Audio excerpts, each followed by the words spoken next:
Moro. Tänään ei tulekaan pyöräilyvideota, mutta pyöräaiheeseen liittyvä. Meinaan vaihtaa talvirenkaat maastopyörään. Ja tein tuossa Instassa itse asiassa muutamia kysymyksiä tai siis pyysin kyssäreitä, että mihin voi vastailla sitten tässä videossa. Niin samalla yritän vastailla niihin, kun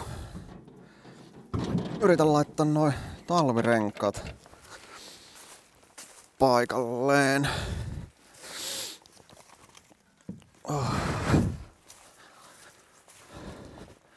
Tässähän nää ois. Mutta mulla on Svalben tosiaan Hansdampfit. Ne oli ihan älyttömän jäykät saada ainakin tuohon vanteleen, että katsotaan miten ne lähtee pois. Mutta en muistaakseni nää Suomi-tyresitkään sitten ihan niin kuin kuulemma sulavasti tonne on mennyt aina, että innolla odot. Työkaluna meillä on tänään tosiaan rengasraudat, ihan tämmöiset muoviset tämmöisestä mountain bike jostakin setistä. Hyvin halvat. Sitten mulla on tää Easy Fit Mounting Fluid. En yksiäkään renkaita laita enää ilman tätä, että en halua taas naamapunaisena huuttaa täällä, kun on laittamassa renkaita, että varsinkin nämä Svalbet oli aikamoinen taistelu. Vasta kun sain sitten tätä, niin sitten ne meni, että siis mä en tiedä, että onko tämä vaan saippua vettä. Ehkä ei, mutta tätä nyt on. Ja sitten mulla on vielä nämä pihit, millä pystyy sitten vetää sitä rengasta siihen vantteelle, jos tulee paha paikka. Niin katsotaan, että miten selvittään tästä. Joo, en ole pyörällä nyt ajanut tässä viikkoon about. Mä en mennä vähän suorittamisen puolelle tää elämä. Piti vähän levätä hetki. Nyt on ollut hyvä viikonloppu. Eilen pelasin Tony Hawk Pro Skateria, kun sekin tuli tonne Switchille, niin ai että oli kyllä mukava pitkästä aikaa Tony Hawkka pelata. Joo, ja katsotaan niitä kysymyksiä kohta läpi.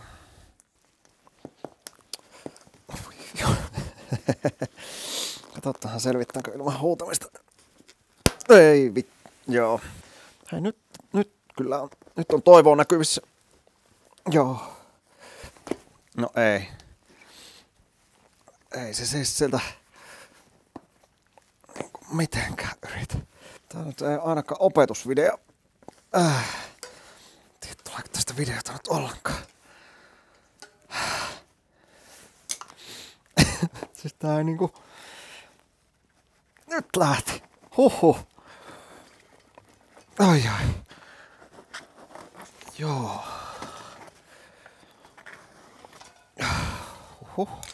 Joo, ensimmäinen kysymys muuten, mikä tuli tuolla Instagramissa, niin oli, että milloin skeittamaan.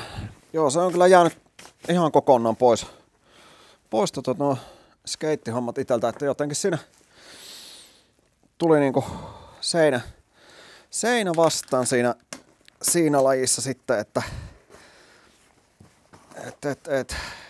sitten kun tuli se seinä vastaan, niin innostus loppui ja sitten tästä pyöräilystä sai niin paljon enemmän käytännössä irti ja tätä pystyy pienellä kynnyksellä sitten niin kuin harrastamaan. Pyöräilyssä se ainoa vastustajani on todellakin sinä itse, mutta sitten tuossa skeittihommissa niin se riippuu myös niin paljon niistä obstakkeleista ja muista ja mulle pitäisi olla semmoset niin kuin aivan mini-kamppet, että mulla on niin hyvä tuo itsesuojeluvaisto, että se pelko on vielä tällä hetkellä voittanut meikäläisen, mutta katsotaan, jos tässä syksyllä, kun pyöräilynkin nyt varmasti vähän vähenee kuitenkin tässä, niin toivottavasti vielä palaan skeitin päälle. Joo, eli tää on niin kuin tuossa vasemmalla, niin mä nyt laittaisin tän, että se on näin päin. Toivotaan parasta. Tää on nyt yleensä ollut silleen suhteellisen suoraviivainen. Hei, se meni jo sinne. Vau, siistii. No niin, ja sitten jatkuu näillä kysymyksillä. Toinen oli semmonen, että pyöräilyidolisi ja kysymysmerkki.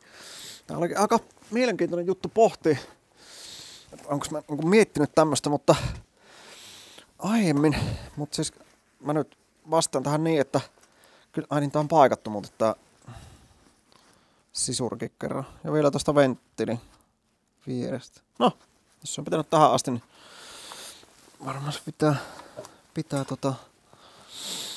seuraavankin kierroksen. No niin, sitä kannattaa myös uittaa tuolla lattialla. Ihan varmasti just näin. No loistavaa. Joo, se pyöräilyidoli, niin minä vastaan nyt siihen näin, että kyllä se on joka ikinen ihminen, kuka vaan on sitten inspiroinut itseäkin aloittamaan tämän pyöräilyn, että tämän pyöräilyn ympärillä ainakin omasta näkemyksestä näyttää olevan tosi niin kuin hyvä yhteisö ja pääsee helposti mukaan sitten tietenkin ton sosiaalisen median kautta, että toi pyöräily Twitter oli aivan loistava paikka mistä saada informaatiota noin alkuun näistä asioista. Ja sitten Instagramissa on kyllä tutustunut tosi monen hyvään tyyppiin sitten, että kiitos kaikille teille, että minua olette innostaneet ja minustakin on tullut tämmönen lähestulkoon pyöräilijä. No niin, nyt jännittävät hetket. Katsotaan, saadaanko tää vanttele. Vähän muistelen, että tämähän lähti tosi hyvin menemään. Ja siis mä taistelen nyt nää tässä vaan tähän vanteleen ja kattelen sitten tuolla autotallissa. Nyt ollaan tässä halkoliiterissä sen takia, koska tähän tulee mukava valo. Nyt otan kyllä käyttöön tän mounting fluidi. Sitten tähän olisi pitänyt tyrkätä tonne ja... What? No niin. Siitäpä vähän mounting fluidia tuonne ja noin. Katsotaan, jos se sinne ilman väkivaltaa menisi tää rengas. Ois kyllä huippu. Ei tää voi olla näin helppo. No niin. Yes. Rupais sä jumittelle sitä.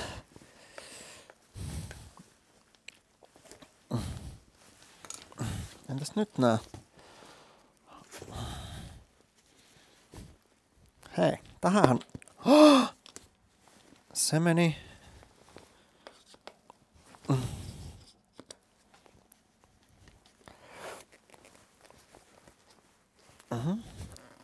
Yrittää hypätä tosta, joo. Ei oo totta. Se on siinä. Hyppäs vantele. Vautsi. Haha. Onpa huippua. Ja itse tein ja itse osasin. Onhan tässä vielä ei tähän tietenkään lopu, että nyt kun sen sai tähän vanteelle, niin nyt se hienosäätö sitten alkaa, että pitää katsoa, että se varmasti sinne hyppää ja pitää ilmankin sitten, että toivottavasti ne liikkaa hiekottanut tuota sisäkumia. Tai ensimmäinen tehty.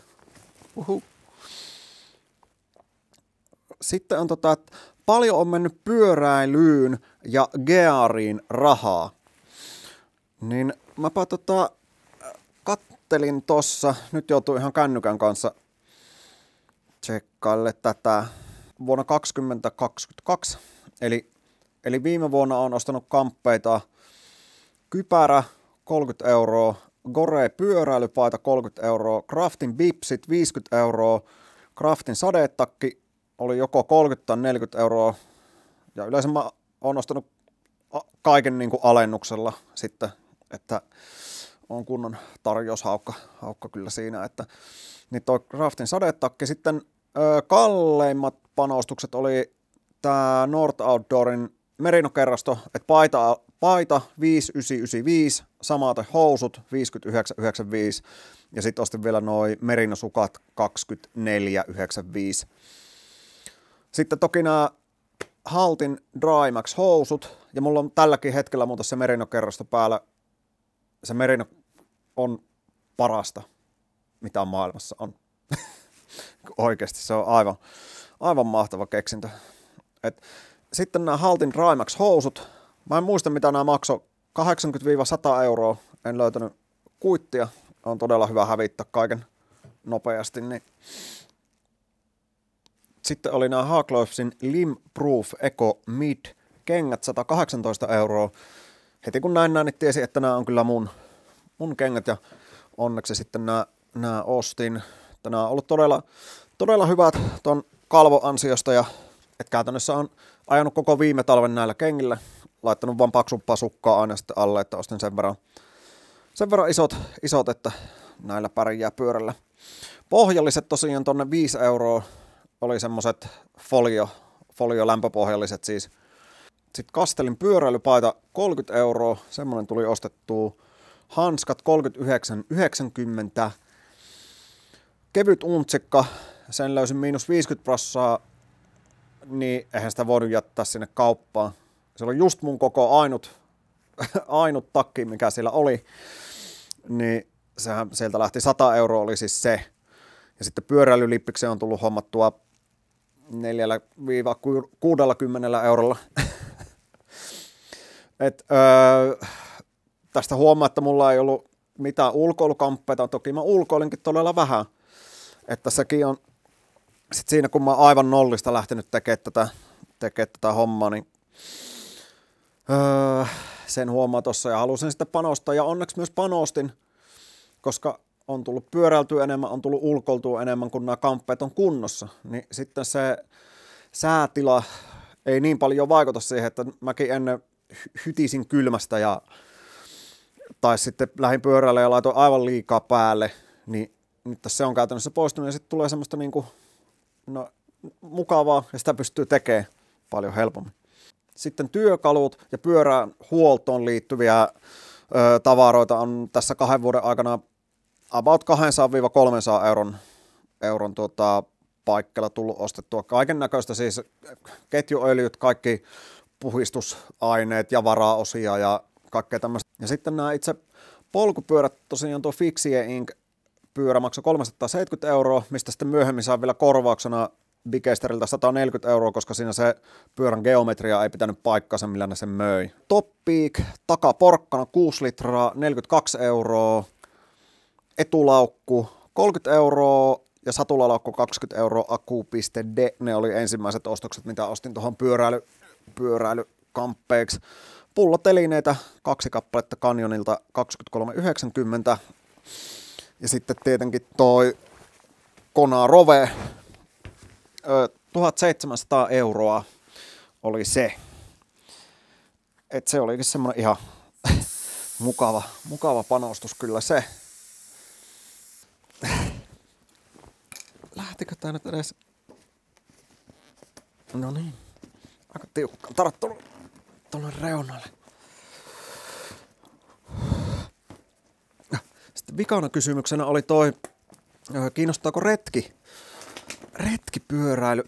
Ja retkipyöräily kyllä kiinnostaa, sillä mä oon vähän ostellut noita takaporkkanaa ja muutakin kampetta. Et mä en oo kyllä todellakaan mikään niin kuin ulkoihminen aiemmin ollut, mutta nyt musta on jotenkin semmonenkin tässä parasta aikaa kuoriutumassa.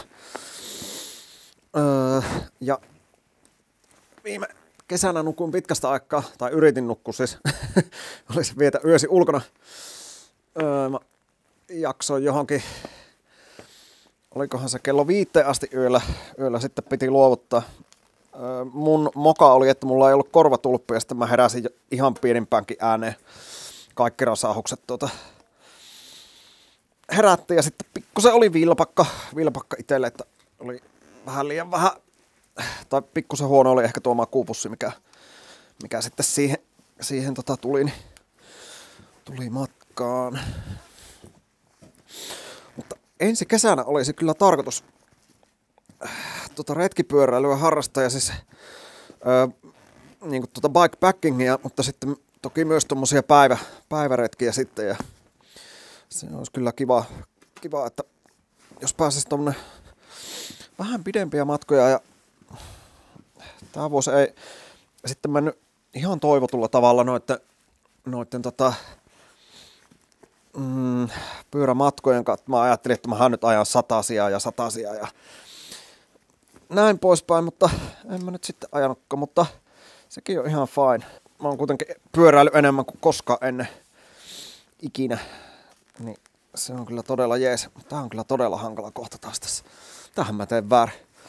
Joku voi siellä viisampana kommentoida, että tää se Extreme Jyri täällä säätää. Tää on niinku... Se on pikkusen pomppaa, mutta sitten jos mä lähden tällä... Ei, no nyt se lähti siitä. Ei mennä, no vaan voima ja usko riittää. Oho, jehyi. Se lähti siitä. No. Sitä pitää vaan itseään uskoa, että... Ja, nyt on kyllä ihan törkeän pimeä. Niin, ja sitä mä olin sanomassa, että ensi kesänä olisi tarkoitus tehdä tommosia. Meillä on jo paikka katsottuna, että missä voisi harjoitella tuota nukkumista tässä ihan siis lähimaastossa. Että ajelisi nyt jonkun aikaa ja menisi, tai hemmetti vaikka takapihalle. Ihan samahan se on, että missä sitä käy kokeilemaan. Että sekin on siistiä, että voi uusia asioita treenata ja kokeilla edelleen. Että se on kyllä jees. Mielenkiintoa riittää sitten tehdä juttuja. Laitetaan se ottaa sinne hetkeksi. Hop. Nyt mä taidan kyllä nostella isoa arvoa taas pikkusen, koska näyttää aika pimeältä tää kuva. Niin, ja siis en ole sen isompia suunnitelmia tehnyt ensi vuotta varten, tiedän vaan, että haluan kyllä edelleen pyörällä ajaa ja pyörällä kulkea sitten. Mulla tänä vuonna vähän meni huonosti. Ihan samaa, minkä tein viimekin vuonna, kun innossani aloittelin tätä pyöräilyä. Niin jotenkin tuossa huhtikuussa ihan lähti lapasesta koko homma ja sitten vietin taas hetken aikaa siinä niin kuin flunssassa ja näin. Aivan perus meikäläisen hommia. Niin. Et ensi vuonna jos osais välttää sen, että sitten kun ne lumeet sulaa, niin ei lähde täysillä paahtaa. Nyt pitää kääntyä jo tänne päin, että on niin pimeätä. Niin, että ei lähde täysillä paahtaa siinä heti huhtikuussa, vaan tähtää siihen käytännössä vappuun. Oispa siistiä ajan vappusatanen, mutta en usko, että ihan semmoisen kuosin pääsee, mutta osais malttaa mielessä ja vappuna kävisi tekemässä jonkinnäköisen ajon sitten, että jos nyt on sitä satasta, niin olisi nyt edes sitten sinne päin tai no ja sitten siitä lähtisi jatkaa, että ei tulisi sitä, että huhtikuussa ajaa sitten ihan täpöllä ja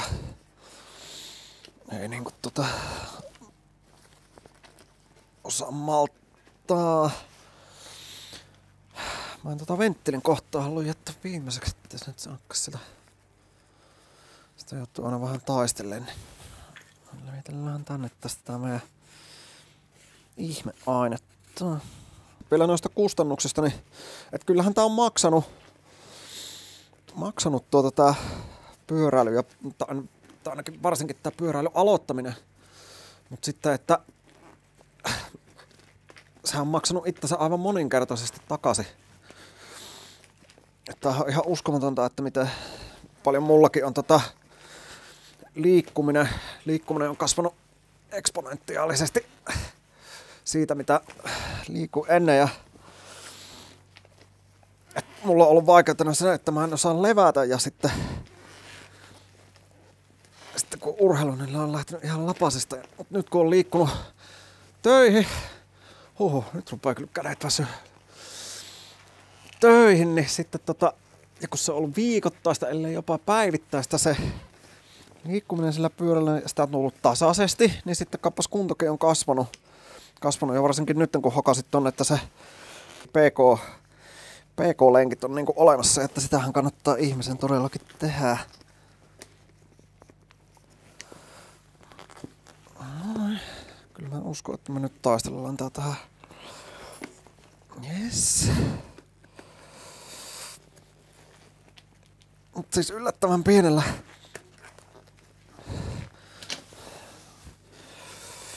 taistelulla nää on kyllä tähän mennyt. Oho. Hei! Se oli siinä. Huhhuh. Olipahan siinä. Niin ja sitten kun vielä tuo autolla ajaminen on kuitenkin vähentynyt ihan älyttömästi, tai siis käytännössä toinen auto jää käyttämättä sitten kun mä rupesin ajamaan pyörällä, niin sekin on ollut todella hyvä. Toivottavasti nää ei ole muuten niitä Suomi-Tyreisen renkaita, mitkä on sitten mennyt takaisin tehtaalle. Muistan, että sitä joku pätsi tuli niitä, missä oli muistaakseni vähän jotakin Woblen tyyppistä ratkaisua. Tää ei kyllä ainakaan vielä näytä hirmu luotettavalta, mutta ehkäpä se siihen asettuu. Toivotaan parasta. Mä laitan tuolla Instan puolella info, että miten tässä operaatiossa sitten kävi. No eihän tää vielä edes oottele. Oho. Into oli liian aikas. No ilmanko se ei näyttänyt hyvältä, jos se ei ole vantela. No niin. Ohoi. No niin. Jes. Nyt se siellä on. Ja nyt on maastopyörässä talvirenkaat. Kiitos vaan Climate Joensuu. Nappasin nää fillaritorilta silloin tossa joku aika sitten. Joo. Jes. Nyt pääsee maastopyörällekin talvella ajelle. Meikä on laittaa vielä ilmat näihin ja sitten testiajolla. En kyllä ehkä enää tänäänkään, mutta huhhuh. Olipahan tässä tosta videosta ei näkyy yhtä mitään, mutta ei se mitään.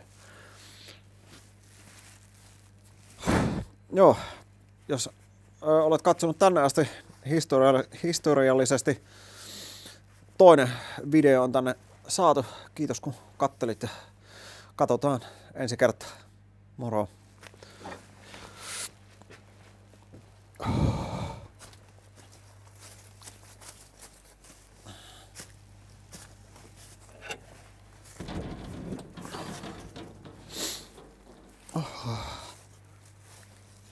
On kyllä vilpakka.